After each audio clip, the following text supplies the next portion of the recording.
Happy Saturday, everybody.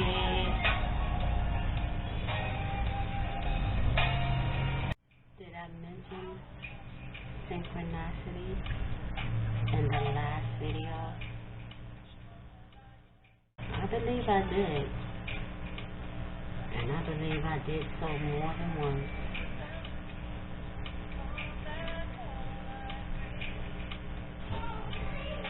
Let's go forward.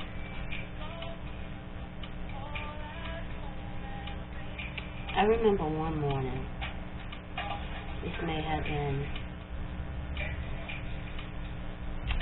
this was early in the relationship, not even 6 months in, I'd say. And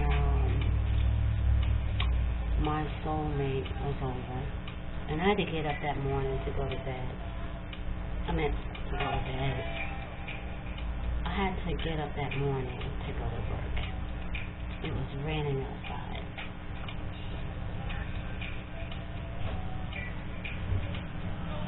And at this time, I didn't have any transportation. So I was relying upon public transportation. I had to take 2 buses to work and 2 buses back home. Right? So this particular morning, I've headed out to work, right? I have everything that I take with me. And at that time, I was studying my art. And I was following the teachings of thru, Amen. And I was studying his thru volume. And the one particular volume that I had taken to that was most significant to me at the time was volume 1 of the thru, because at that time I was studying oracles, alright, and specifically the nectar oracle I was studying. So that guide was very significant to me. So it's raining, I'm on my way to the bus stop, I have my book, I have my bag, but I have my book in my hand because when I sat, during that time when I used to sit on the bus, I used to like to read in between stops. And I also sit at the bus stop in the morning and I do some reading if it was light enough outside. But this particular morning, I remember sitting at the bus stop, and there were other people outside with me. But I wasn't reading. I was sitting there waiting for the bus to come. The bus came. I remember getting on the bus. I don't know what happened. When I went to go look and check for my book, I realized that the book wasn't in my hand. And it wasn't in my bag. So I'm like, bam. I lost my book. I lost my book. And now I'm going to have to buy another one. And what was really messed up about that is because I'd already made, side notes in the book or what have you. So I'm like, man, this is, it's a lost book, So I remember when I got to work and I called home and I said, hey, you're not going to believe this, I lost my book. And he knew how much I really loved that book because I studied that book a lot. So I just, carried on throughout the day, worked, finished work, went home.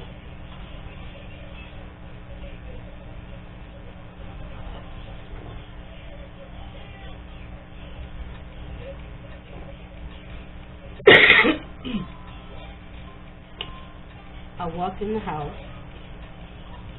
after a long day at work, kind of frustrated and all throughout the day because I lost my book. I get in the house, greet everyone,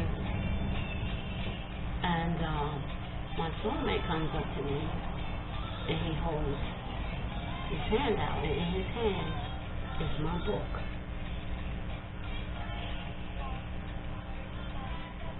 So you know my face right away, right? I'm like,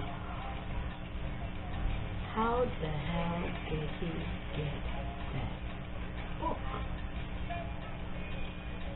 I know I lost that book at the bus stop. I know I dropped it. Okay? I know. I went through the whole day at work and I did not have that book. And I know I took that book with me because I was carrying it in my hands. I dropped that book sometime between the point where I was getting up from the bench and stepping onto the bus. That's where I lost that book at. My question is, how did he get it? Can you tell me?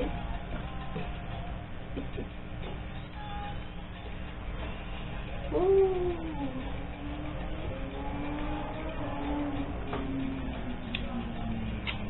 So let's solve.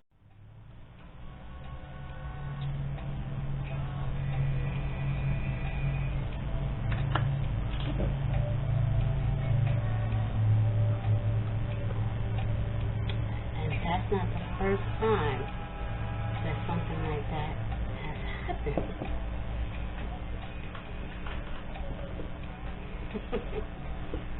Some of the things I won't dare mention. Those are the secrets that I'll take to my grave.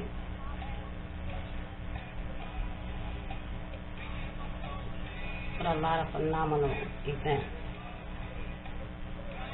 See, a lot of people, when they're in relationships, they focus so much on the pain. They harbor that pain and that resentment, and they allow it to build up. And when they do that, the only thing that you're doing is creating self-destruction. The whole idea of relationships is to destroy illusions, wipe away the illusions. Most relationships, they start out, very romantic, very intense. That person, your partner, is the only one you think about. You think about them all the time. You want to be with them all the time. That passion that you feel, that's what you have to try to hold on to, because once that's gone,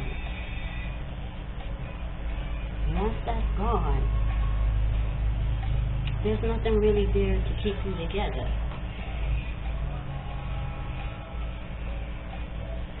That passion, that intensity. But that intensity and that passion that you feel for your partner when you first get involved with your partner, upon first seeing them or upon first coming in contact with them, it don't last. It comes and goes. But it's up to you to keep it burning. When it goes, it doesn't mean that it has to be gone forever. That's when it starts to get very exciting.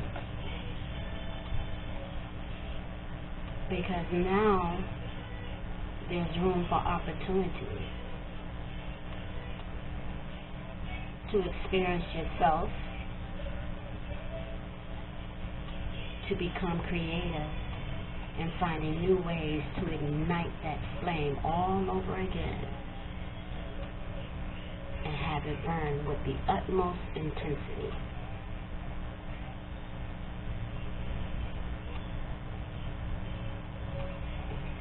But see, a lot of people, right, when the passion dies down, they just give up. They lose all sense of creativity and power within themselves to recreate that situation and have it flame up all over again. Because they're so focused on the pain.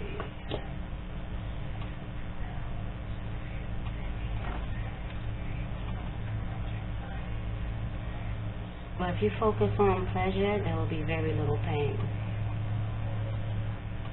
Because you come to understand how to manipulate certain situations so that way they will work in your favor.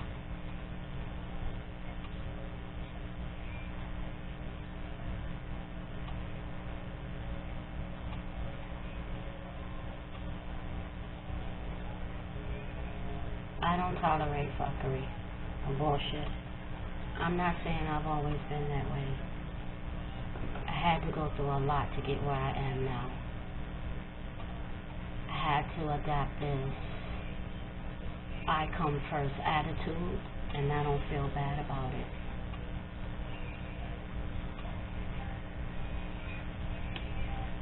I had to do that because I give so much of myself to others. Too much. And then I end up paying for it later.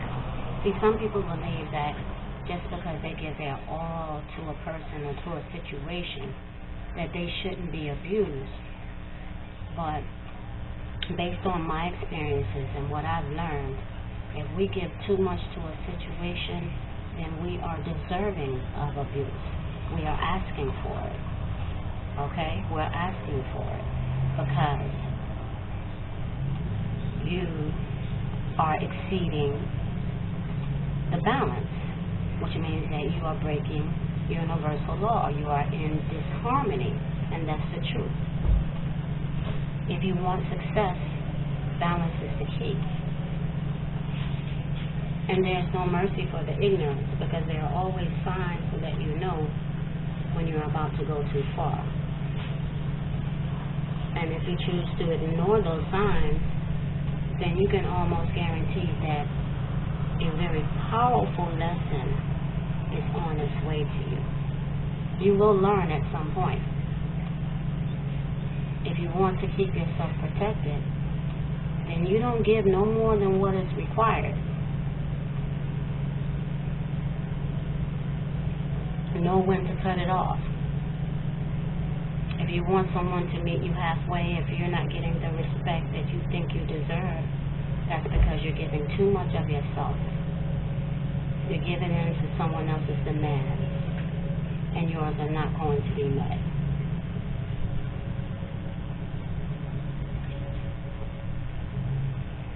We're too concerned about how someone else is going to feel about us, what they're going to think about us. You have to let that shit go and live life, because those are limitators. Those are limitators. They keep you from moving forward. They keep you from growing, because you're always going to wonder why, what someone else is thinking. What are they saying about me? I'm not going to do this because I don't want someone else to take on this perception of me or this idea of me. So I'm not going to do this. Or I'm not going to say this. So when you do that, you are denying yourself. You are denying your self-expression. You are enslaving yourself. You are suppressing your very own identity, which is quote unquote sinful.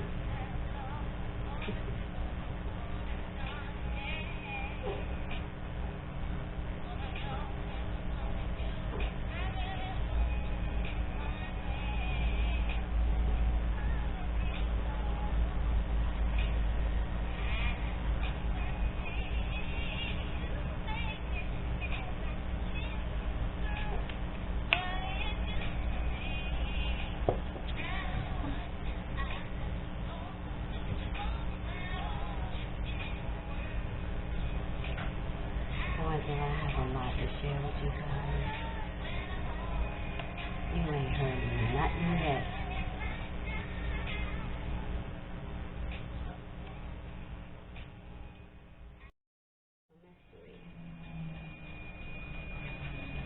I asked him, how did you get this book?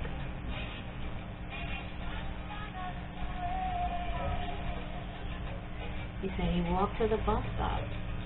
I guess this took place after I told him that I lost the book. that morning, right? He walks to the bus stop, and I guess he's going to look for it. And he says, when he went to the bus stop, he looked up.